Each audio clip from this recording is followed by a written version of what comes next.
The blue pickup creaked over the old Kentucky Bridge headlights, slicing through the fog. Inside, Walter Harrison glanced at the wooden box on the passenger seat, fingers drumming the wheel as the sheriff's checkpoint loomed ahead.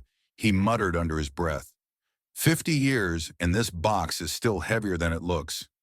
A flashlight beam cut across the windshield. Sir, step out of the vehicle. Walter pulled the truck to a stop, eyes on the young deputy. I can't let you open that box, Walter said, voice firm. It's not yours to open. The deputy's hand drifted toward his holster. Within minutes, sirens wailed. More cruisers boxed him in. As Walter stepped from the truck, a low rumble echoed from the highway. 6 black SUVs rolling in headlights off engines humming like a storm about to break. Walter Harrison was the kind of man people noticed without ever really knowing. At 78 years old, Walter was a quiet figure in rural Kentucky, a widower who lived alone in a weathered farmhouse on the edge of Mill Creek County. His home sat among rolling hills, dotted with oak trees and grazing cattle, a place where life moved slow and the past was never too far behind. What people in town did know was that Walter was a constant presence on the country roads, his old blue Ford F-100 pickup as much a part of the landscape as the church steeple or the county fairground. The truck, dented and sun-faded, rumbled through town every Tuesday, and Friday headed for the grocery store or the feed shop. Folks would glance up from their porches or wave from passing cars and say, "There goes Walter," as if the sight reassured them that some things at least hadn't changed. Walter had been a widower for nearly 20 years. His wife, Margaret, had passed quietly in her sleep, leaving him with a house full of memories and no one to share them with. The couple had never been blessed with children, but Walter found ways to keep himself occupied. A man like Walter didn't wallow in grief, he worked through it. In the mornings, you might find him repairing the fence behind the churchyard, pulling weeds near the cemetery, or fixing a neighbor's old tractor that had coughed its last breath. People never had to call Walter. Somehow he just showed up when something needed doing. At the local church, Pastor Jim liked to say, Walter was the best volunteer, we never had to ask. Whether it was setting up folding chairs, patching the leaky roof, or repairing the antique bell in the steeple, Walter was there usually before anyone else had arrived. He accepted thanks with a polite nod, not needing or wanting more. The kids in town knew him too, not as a man who spoke much, but as someone who fixed their bikes when chains snapped or handlebars came loose. More than once, Walter had been seen in his shed, carefully tightening bolts or patching up baseball gloves for kids who couldn't afford new ones. Inside his farmhouse, Walter lived surrounded by history. On the mantel above the fireplace sat 3 carefully placed medals, a bronze star, a purple heart, and a small badge with a symbol few recognized him. Old black and white photographs lined the walls. Walter as a young man in uniform arms slung around the shoulders of laughing soldiers, a younger Margaret waving from the front steps. There was also a small frame newspaper clipping, yellowed with age, its headline reading, "Local Hero Returns." Yet Walter rarely spoke of his military service. The few who tried to ask about it, whether at the diner over coffee or at the hardware store, quickly learned that Walter's answers were short, his gaze drifting somewhere far away. Whatever had happened back then, whatever stories he carried, he kept them folded tightly within like a letter never sent. Fridays were Walter's routine day at the diner. He always sat at the counter, second stool from the end, and ordered black coffee and a slice of pie. The waitress Emily knew his order by heart. She once tried to make small talk, but Walter gave a gentle shake of his head, and she understood. Still, every week when she placed the check on the counter, he'd leave $1 extra. Not much, but enough to remind her that kindness was noticed. Yet beneath Walter's quiet surface, there was something more. In the attic of his farmhouse sat a wooden box, hand-carved with a brass lock and a faint, almost worn-down engraving. For nearly 50 years, Walter had guarded that box, keeping it safe through storms, repairs, and moves around the property. Few people knew of its existence, and no one had ever seen inside. It wasn't just a relic. It was a promise Walter had made on a battlefield long ago, a promise that until now had been waiting for its moment. To the town of Mill Creek, Walter Harrison was just an old man with a pickup truck and a good heart. To the families of 11 soldiers who never came home, he was the keeper of a legacy, a man who had vowed to remember when the world was ready to forget. and unknown to the townsfolk watching him pass on the quiet country roads, Walter was preparing for the journey of his life, one last mission, one final act of service to fulfill a promise 50 years in the making. The sun had barely crested the hills when Walter Harrison stepped out onto his front porch, the morning air cool against his weathered face. In one hand he held his old coffee mug, in the other a folded letter he had read and reread for weeks. On the porch beside him sat the wooden box, hand-carved and polished smooth, by time its brass lock tarnished but firm. For nearly 50 years that box had waited in the attic, waiting like Walter for this day. He gazed out across his land past the small vegetable garden, the chicken coop, the rusting tractor near the barn, and took a long breath. Inside his old hound, Duke shifted on his blanket, sensing the stir of change. Walter gave a faint whistle, and Duke wandered over, leaning against his leg. "Travis will look after you," Walter murmured, patting the dog's head. "You're in good hands, old boy." Next door, teenage Travis was already shooting hoops in his driveway. Walter crossed over, his boots crunching in the gravel, and waved the boy over. "Morning, Mr. Harrison," Travis called. "Need something?" "Mind feeding Duke for me a couple of days?" Walter asked. "I've got some business to take care of." "Sure thing. You going somewhere?" Travis asked, dribbling the basketball idly. "Yeah," Walter said, a faint smile tugging at his mouth. You could say that Walter's blue Ford F-100, dented and sun-faded, waited in the driveway like an old companion. With care, he set the wooden box on the passenger seat, securing it with an old leather belt. He tucked the folded letter into his shirt pocket, picked up his overnight bag, and climbed into the cab. The truck coughed twice before settling into a familiar low rumble. Walter rested his hands on the steering wheel for a moment, eyes closed as if gathering himself, and then he eased the truck onto the road. The journey took him through the back roads of Kentucky, past fields of soybeans, weather-beaten barns, and church steeples rising over small towns. Along the way, Walter passed familiar sights: the pond where he and Margaret used to fish on Sunday afternoons, the little general store where he'd bought countless bags of feed, and the old mill that had closed down long ago. People waved as his truck passed, as they always did, and Walter lifted 2 fingers from the steering wheel in his quiet, familiar greeting. But unlike his usual errands, Walter did not stop at the hardware store or the market. His eyes stayed fixed on the road ahead. For years he had waited for the signal, the clearance that today had finally arrived. And now the weight of a promise, long kept, sat in the box beside him, humming like a quiet pulse. Near the county line, a police checkpoint appeared: 2 patrol cars, a couple of orange cones, and a young officer with a flashlight. Walter slowed, rolling down his window as the officer approached. "Afternoon, sir," the officer said, peering into the cab.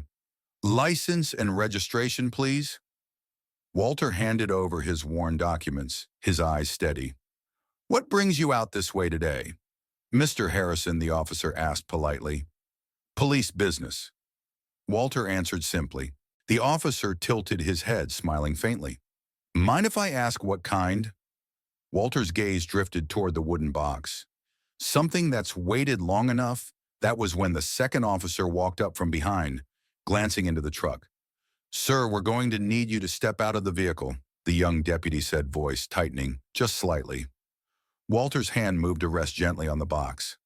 "I can't let you open that, son. It's not for you." The deputies exchanged a glance. One reached for his radio, murmuring quietly into the receiver. Within minutes, another patrol car arrived, then a 4th, boxing in the old Ford Sheriff. Mike Reynolds soon pulled up, stepping out of his cruiser. With a puzzled look, Walter Reynolds called, hands on his belt. "What's going on here?" Walter leaned slightly out the window. "Sheriff, I need to get to Precinct 17. There's something I have to deliver. I'd appreciate it if you'd let me pass." Reynolds walked closer, brow furrowed. "Walter, you're a good man, but you know I can't just wave you through. You're making these boys nervous." Walter nodded slowly. "I understand. Do what you need to do, Sheriff." The sheriff let out a sigh, stepping back. "We're going to have to take you in, Walter," I figured, Walter murmured. The deputies opened the door gently, guiding Walter out. He didn't resist. His hands remained at his sides, his face calm. As they placed the box into an evidence bag, Walter turned his eyes to the horizon where the road stretched on, knowing the journey wasn't over. Not yet. The fluorescent lights of the Mill Creek County Sheriff's Station flickered softly, casting pale reflections on the tiled floor. Walter Harrison sat on the bench along the wall, his hands resting on his knees, his posture upright, still as a stone. His old blue Ford F-100 had been towed behind the station, and the wooden box, now sealed in an evidence bag, sat on the shelf in the evidence room, waiting like a silent witness. Deputies moved about the station with an energy that hovered somewhere between routine and unease. They were used to minor arrests, the occasional bar fight, or a local caught speeding, not elderly men with federal alerts attached to their fingerprints.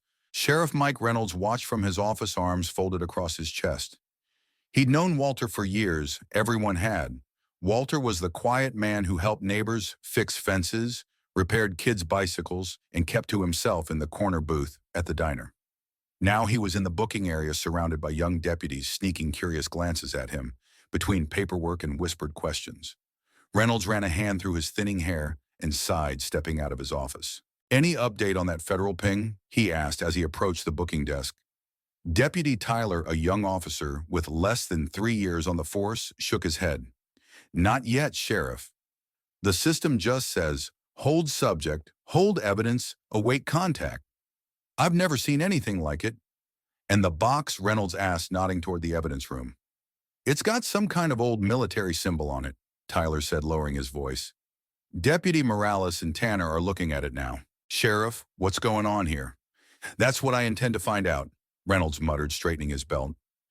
In the evidence room, deputies Morales and Tanner crouched over the wooden box, examining the worn carvings and faint insignia almost erased by time. Tanner ran a gloved hand over the brass lock, whistling softly. "Looks like military," Morales murmured. "But I've never seen a unit seal like this." "You think the old man's dangerous?" Tanner asked. Morales shook his head. "Does he look dangerous to you?" Back in the booking area, Reynolds sat across from Walter. He rested his elbows on his knees, searching the old man's face. "Walter, I've known you too long to believe you've suddenly turned into a criminal. But I need to understand what's in that box, and why did your fingerprints set off a federal flag?" Walter met the sheriff's eyes calmly. "It's not my story to explain, Mike, but someone's coming, and when they get here, you'll understand everything." Before Reynolds could press further, the intercom at the front desk crackled to life. "Sheriff, you might want to see this." Reynolds rose and followed the voice. When he reached the front of the station, he froze. On the monitor above the dispatch desk, 6 black SUVs had pulled into the lot, moving with quiet precision. No sirens, no flashing lights. Just a clean, coordinated arrival that spoke of discipline and purpose. The deputies clustered behind him, whispering. "Who called in the feds?" one muttered. "I didn't hear any request for backup." Another said. The SUVs came to a stop, engines still running.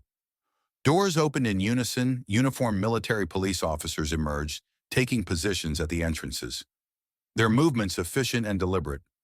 Then from the center SUV, a tall man in his 60s stepped out, wearing a Marine Corps dress uniform. Sheriff Reynolds took a deep breath, straightening his shoulders. "Well," he said under his breath, "looks like our night just got a whole lot more interesting." Moments later, the front doors swung open and the general walked in, flanked by 2 military police officers. General Robert McCall, United States Marine Corps. He said, flashing credentials, "We're here for Commander Walter Harrison." For a long moment, no one spoke. "Commander," Reynolds repeated, glancing back at the old man in the booking area. "That's correct," McCall confirmed. "Please take me to him." Reynolds led McCall down the hallway, his boots echoing on the tile. In the booking area, Walter rose smoothly, meeting the general with a crisp salute that revealed a younger man hidden in the lines of his face. "Commander Harrison," McCall said, his voice firm but respectful. "It's an honor. Didn't think they'd send you in person." General Walter replied with a faint smile. "We've waited a long time for this moment," Sir McCall answered. As they moved toward the conference room, the deputies fell into a hushed silence. Sheriff Reynolds watched as the pieces began falling into place.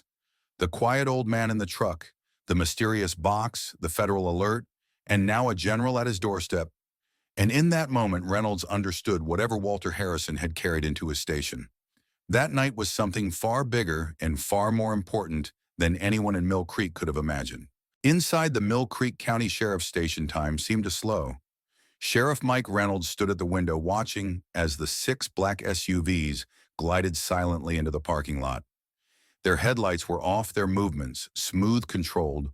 Almost rehearsed deputies clustered near the window, whispering under their breath, faces tight with a mixture of tension and awe. This wasn't the FBI or state police. They all sensed it was something even bigger. Sheriff Deputy Tyler murmured, "Who did we just bring in?" Reynolds gave a slow shake of his head. "I'm starting to wonder if we should be saluting him." The front doors of the station swung open with a quiet authority. A tall man in a Marine Corps dress uniform stepped inside, flanked by 2 military police officers. His uniform was immaculate, his ribbons gleaming under the harsh fluorescent lights. He carried himself with the kind of calm that came from decades of command, from making decisions in moments of chaos. General Robert McCall, United States Marine Corps. He announced, presenting a folder of credentials to the desk sergeant. "We're here for Commander Walter Harrison." The room went still. The word commander hit like a dropped stone in a still pond. Reynolds stepped forward, extending a hand. "Sheriff Mike Reynolds. I'd appreciate an explanation." "General." McCall gave a brief, respectful nod. "You'll have one, Sheriff, but first take me to Commander Harrison." Down the hall, Walter sat quietly in the conference room, hands folded in front of him on the table. The wooden box rested nearby, its brass lock glinting faintly under the lights. He didn't rise when the door opened. He didn't need to. Commander Harrison, McCall said, stepping inside. "It's an honor, sir." At that, Walter pushed slowly to his feet. With a precision that surprised the watching deputies, the old man lifted his arm and offered a sharp salute. McCall returned it without hesitation. "Didn't think you'd come yourself," General Walter said, a faint edge of amusement in his voice. "I wouldn't have missed it," McCall replied. Sheriff Reynolds stood by the doorway, arms folded. "General, with all due respect." "What's going on here?" McCall turned to face the room. "You deserve an explanation, Sheriff." He gestured toward the wooden box. "What's inside that box is the insignia and records of Shadow Echo, a special operations unit from the Vietnam War. Officially, the unit never existed. Unofficially, they completed some of the most dangerous missions of the war." The deputies leaned in, their eyes locked on McCall as he spoke. "In April 1975, as Saigon fell, Shadow Echo saved 37 American and Vietnamese lives, but they lost 11 of their own. Their final mission was so classified that it was buried in the archives. Their names never released, their sacrifices never honored. Commander Harrison here." McCall nodded toward Walter, was the one who got the last of them out, and he's been carrying this unit's legacy ever since. The room fell into a deep, reverent silence. Deputy Morales, standing at the back, cleared his throat softly. "So, why now?" "Because," McCall said, "after nearly 50 years, the mission has been declassified. Operation Silverline has been activated. The families of those men will finally know the truth, and those soldiers will finally get the honors they deserve." Walter sat back down, exhaling a slow, measured breath. "Told you someone was coming." Sheriff Reynolds gave a small shake of his head, a half smile pulling at the corners of his mouth. "Yeah, Walter, you did." McCall turned toward Walter. "Commander, we've arranged transportation to Washington. You'll be honored alongside the families of your men. The president himself will be there." Walter looked out the window toward the parking lot. His gaze settled on his old blue Ford parked between the military SUVs, its dents and scratches glowing softly under the station lights. "I appreciate the offer," General Walter said, "but if it's all the same to you, I'll drive myself. That truck's been with me this long, it deserves to cross the finish line." McCall let out a quiet chuckle, nodding. "That can be arranged, Commander." As they prepared to leave, the deputies lined the hall, standing at attention as Walter passed by. The man they had booked, fingerprinted and questioned just hours before, now walked between them, not as a suspect, but as a soldier, a commander, and a keeper of history. Outside, the engines of the SUVs rumbled to life. Walter eased into his truck, the seat familiar, the wheel worn smooth by his hands. As he pulled out of the lot, the convoy fell into formation behind him. A quiet, powerful escort for a man who had waited half a lifetime to keep his promise. And on that quiet Kentucky night, a humble old truck led a military procession into the dark, toward the nation's capital and toward history. The morning sun stretched over Arlington National Cemetery, casting a soft glow across the endless rows of white headstones. A crowd had gathered: military families, veterans, high-ranking officers, and invited guests, all sitting quietly, their eyes fixed on the stage. At the center of it all, standing with quiet dignity, was Walter Harrison. Walter wore his old dress uniform, its fabric a little worn, but still proud. The bronze star, Purple Heart, and the polished Shadow Echo insignia rested over his heart. Nearby, under a row of oak trees, sat his blue Ford F-100, cleaned, but still bearing its battle-worn dents. Walter had insisted they remain. They're part of the story, he had told the detailers with a small smile. General Robert McCall stepped to the podium, his voice carrying across the hushed crowd. Today we honor a unit that operated in silence for decades. Shadow Echo. In 1975, they completed a mission that saved 37 lives during the fall of Saigon. 11 men never returned, and for 50 years their names, their stories, and their sacrifices remain buried in classified files. McCall's gaze turned toward Walter. One man kept their memory alive. Commander Walter Harrison carried that promise longer than many of us have been alive. Today we honor him and the families who waited. The general slowly unfolded a small paper. I will now read the names of the 11 fallen. As each name was spoken, a family member approached the stage to receive a folded flag, a certificate of honor, and a long overdue embrace from the nation. Some clutched photographs, others wiped quiet tears. A few stood steady faces, lifted in pride. Walter watched his hands resting calmly in front of him. With each name he saw a face from long ago, young men frozen in memory, their laughter, courage, and trust still fresh in his mind. When the last name was called, McCall turned to Walter. Commander Harrison, he said, voice thick with respect. Will you join us? Walter stepped forward, greeted by a standing ovation that rose from the crowd like a wave. At the podium he paused, then spoke in a steady, simple voice. I made a promise to bring them home, Walter said, glancing toward the families. Not their bodies, but their names, their honor, their memory. He paused, letting the moment breathe. Today that promise is kept. The crowd erupted in applause. Some people standing with hands over hearts, others wiping at their eyes.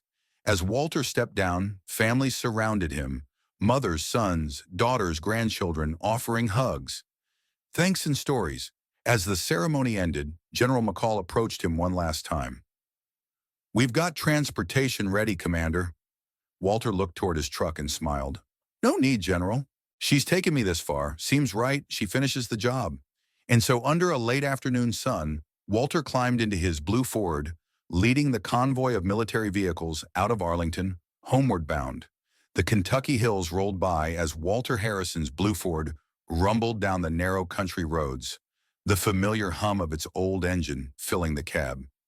Behind him, the military convoy had peeled away miles ago, leaving Walter to finish the last stretch home alone, just the way he wanted it. As he turned onto the gravel road leading to his farmhouse, he caught sight of something that made him ease off the gas. Along the driveway, neighbors had gathered, waving small American flags, holding homemade signs that read, "Welcome home." Walter, and "Thank you," Commander children ran alongside the truck laughing as Walter gave a small wave from behind the wheel. At the end of the drive stood Travis, the teenage neighbor holding Duke's leash. The old hound's tail wagged furiously as Walter pulled up and parked. Mr. Harrison, you're famous now? Travis grinned. Walter climbed out of the truck with a soft chuckle. Don't remind me. Inside the house, everything was just as he'd left it. The framed photo of Margaret on the mantel, the medals tucked neatly in a case, the wooden box now empty but carefully placed in a corner.